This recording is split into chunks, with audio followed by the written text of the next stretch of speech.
Well, I've got a coffee, and the big mic is out. You know what that means. It's Seamrippin time. Today I want to talk to you about believing in oneself and firing customers. We've all been there. You get that one customer who's like, I want a backpack with like 10 pockets, but I want every pocket to be different fabric and a different size. And when you're first starting out making a business, you're using family and friends, maybe as like experimental subjects or whatever, and that's great. But once you start expanding and you start taking orders from friends of friends or family of other family or whatever, however that works, sometimes you're gonna get these really wild asks. And I just am here to tell you in today's Seamrippin that it's okay to say no. It's okay for your mental health to just say, no, I'm not going to do that. Or let's try this other thing. Or let's just stick to the mother flipping pattern that I got that you asked for instead of expanding on it with my limited capabilities and patience. I'm not a mental health professional. Obviously, I have some major issues. But the advice that I'm giving you could actually apply to everyday life. Set boundaries. It's healthy to have boundaries, both in your personal life, professional life, and semi-professional life. If I get a really wild ask and it starts to make me feel really nervous about it, I just have to say no. And it took me a really long time to learn that it's okay to tell a customer, no, I'm not going to do that really wild thing that you want. Or maybe the fabric that you brought me is so ugly Satan himself wouldn't wipe his bunghole with it. For the record, I never take my own advice. I still say yes when I should be saying no. I don't set my boundaries and adhere to them. I will say yes and do the thing and hate myself while I'm doing the thing, gripe about doing the thing very openly so everybody can hear me, and then instantly have regrets and say, I'll never take another commission. So what happens? I burned out. I haven't taken a commission in almost 3 years. And for somebody who runs a bag pattern and all kinds of other cool things business, that's pretty tough. But the thing is, it's not my full-time job. I am a full-time software engineer. I have a family with 2 adorable children that rack up dishes like gremlins at midnight. So when I see a laundry list start to get generated of commissions or personal asks, it starts to get pretty overwhelming. And I got to a point where I was months out from being able to finish somebody's bag, and I felt like crap about it, which led to this wee spiral and eventual crash. Mind you, I did not take money from anybody until I got to the point where I was going to be doing their order. So it's not like anybody really lost out on anything, except their feelings were probably really hurt. Most of the time, it's not really the customer's fault. But you're always going to have like one customer who constantly wants to change things or change them on the fly while you are like mid-sewing, and they make a request that probably should have been made about 500 stitches before. And those are the customers you should fire. And I don't mean doing this in a rude way. I just mean saying, I might not be the sewist for you. If it costs you money and materials and in time, your time, because again, it matters, that's okay. It's worth the loss. You will make up for the loss. You will find other customers. It's not your only customer.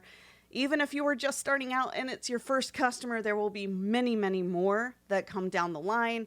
But it's not worth you losing your sanity over a handbag. This doesn't even have to do with handbags, really. It could be absolutely any creative medium that requires you to provide a service to a customer. Most people don't know this about me. I used to be a professional photographer. When I lived in Northern Virginia, I actually did child and family photography. Every once and again, I got a little plucky and I decided to do a wedding. But over time, I developed a really good client base. And I had this one client who was notably very nitpicky about things, and her child hated having their photo taken. I don't blame the kid for any of this. They're a kid. But what I did blame was the parent for being an absolute knob. She would follow us around while doing all the photos, nag at me, yell at her child, yell at me, say really rude things to me about how I was dressed, which I was dressed to chase a small child around a big farm. And then one day she decided to call me at my place of employment and scream at me on speakerphone. Why, you ask? It was pretty funny, actually. She was so stupid she couldn't figure out how to hit the buy button on my extremely easy e-commerce solution. That's it. She got frustrated because of her ineptitude and then took it out on me. And that's when I fired her. I refunded all of the money back to her, and I deleted every single photo that I took because I matter, my happiness matters, my stress levels matter, and I had plenty of other clients that I adored and respected me. I've never had anybody yell at me over like bag making or anything like that. I've had some like borderline fussy things, but usually there's an understanding.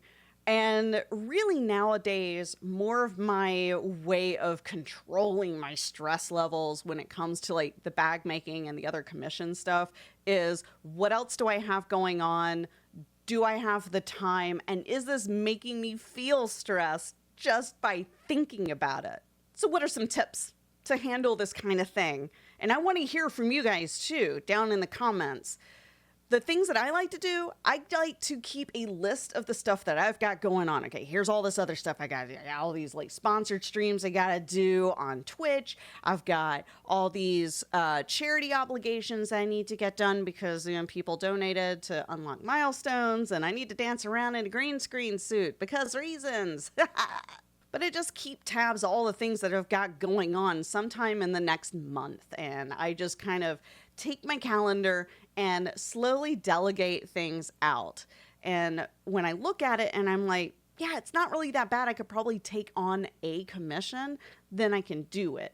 Although admittedly, most of the commissions I do these days are laser related because I don't have to do so much with my hands and I don't have to spend hours in here cutting and interfacing. And oftentimes I just want to work on something for me as well. Which leads me into that little bit of a rabbit hole is, when you're working on somebody else's vision for their commission, it's not really yours, is it? It's theirs. And sometimes that's just not exciting. So these days, mostly what I'll do is I'll pick out really cool fabrics. I make what I want. I take a picture of it.